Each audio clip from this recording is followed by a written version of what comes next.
couple of weeks ago now, I went back home to the UK for a 10-day trip. We did a little bit of time in London, 3 days, and then we went to my hometown of Manchester for the rest of the trip. I had a big concern about what watch to take. I wasn't sure whether to take an expensive watch, whether all those YouTube videos about watch crime were right, particularly in London. So I was a bit concerned, but I wanted to take a multifunctional watch with me. And I ended up buying a brand new Seiko quartz to take with me on the trip. And I have to say, it was a great travel companion, and I have hardly taken this sort of watch off since. I'm going to give you a full review of this watch after about 2 months of ownership. Let me know what I think of it and then see if it's right for one that you might add onto your list for your collection. So let's flip the camera around and dive straight in. Here's my trusty travel companion and the watch that I've been wearing probably the most ever since I got it, which was 2 months ago now. This particular one there's 3 other models in this range. This is the SNE 593. There is an all black version and then a Pepsi version as well. Both of those come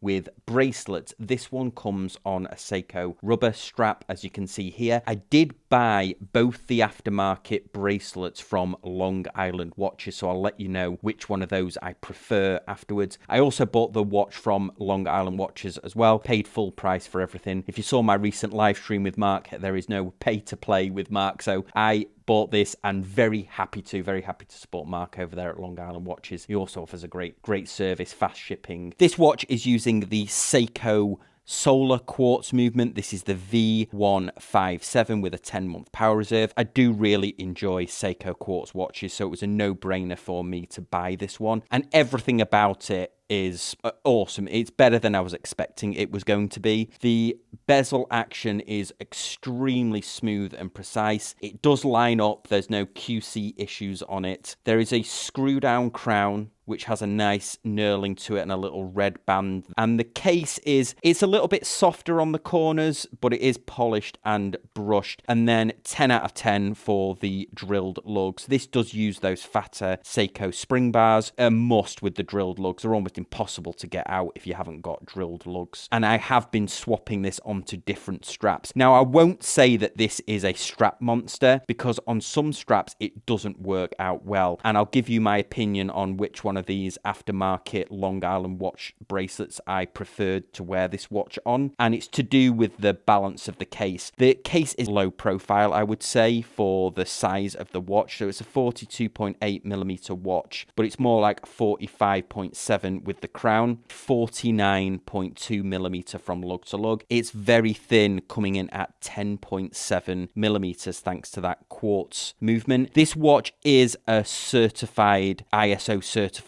watch to ISO 6425, which is certified for scuba diving, 200 meters water resistance, so it's going to cover you for almost anything that you want to do. As you'd expect from Seiko watch, the loom is absolutely spectacular on this. When I first got it, I was trying to decide which one to go for. I do love blue watches, but then I thought, well, is the trade-off worth it because the other watches have bracelets on them? But when I saw that Long Island provides aftermarket bracelets for it, I thought, yeah, let's go for it. And surprisingly, I have had this on several different watch straps, and I think this rubber strap that Seiko include with it is the best strap for me for wearability.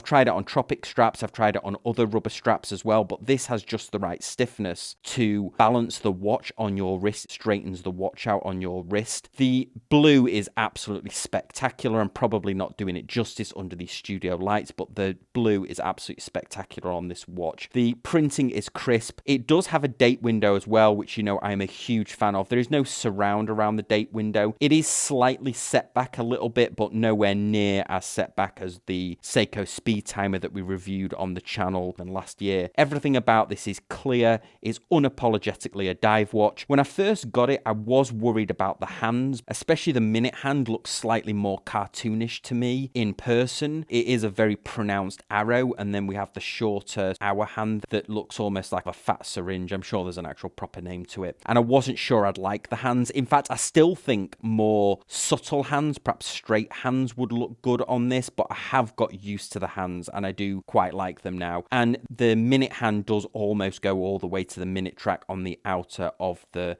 dial. Second hand only has a pop of lume on its lollipop end there, but it is red. The rest of the hand and vibrant.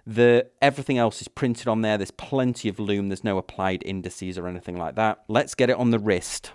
On the wrist, it's absolutely beautiful to wear because of how low profile it is. There is a little bit of weight to it, coming in at 93 grams, but overall extremely wearable. Now, one thing I will say about it, why I say it's not a strap monster, or whatever the terminology is we're using now for a watch that is extremely versatile under multiple straps, is because the crown is quite pronounced. It goes beyond the crown guards, and it does have quite an aggressive knurling to it. And the problem with it, if you have a strap that has some give in it that allows the watch to flex forward on your wrist, I found that crown, if the watch falls forward, that crown does dig into the back of my wrist.